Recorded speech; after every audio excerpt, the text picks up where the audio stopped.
মামা বিড়িটা ধরা। এর মামা বিড়ি দিতেছ মেয়েদের মাল খাওয়ায় না। চল যাই মাল খেয়ে আইছি। কথা তো ঠিক কইছো, অনেকদিন ধরে কিছু খাওয়া হয় না, যাই কিছু ব্যবস্থা করি। মামা অনেক দিনের মাল কিনা। এই তোরা কি খাওয়ার কথা কইতেছস? তুই দিন ধরে আমার সাথে গরস কি খাওয়ার কথা তুই বুঝতেছস না। ও বুঝছি, তোরা গাঁদা হ্যাঁ সম্মানটা কথা ক কারা খস কে বুঝলি ক। বুঝছি, আমার ভুল হয়ে গেছে, আমাকে ক্ষমা করে দিন। আমাদের দ্বারা দেখি ব্যবস্থা করা যায় কিনা।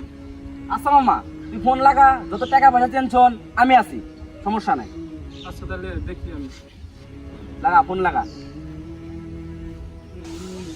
হ্যাঁ মামা, তোমার আজকে মাল ডাল আছে? তোমার জন্য তো ব্যাংকে সবসময় রেডি করে রাখি। ও তাহলে কোনে আসবো মামা? নদীর বাড়ি আইসো। ওকে থাকো, চল যাই। যাও যাই ঘুরে আইসি তুমি।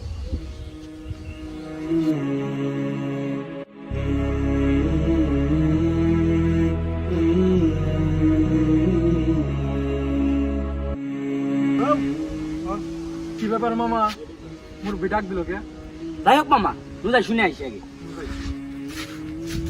তখন কি করলে আমি তো সব দেখছি। মুসলমান বাড়ি নেশাবানি করো, নেশাবানি করা কিন্তু হারাম, তাছাড়া শরীরের জন্য অনেক ক্ষতিকর। হ্যাঁ আমাদের ভুল আমরা বুঝতে পারছি।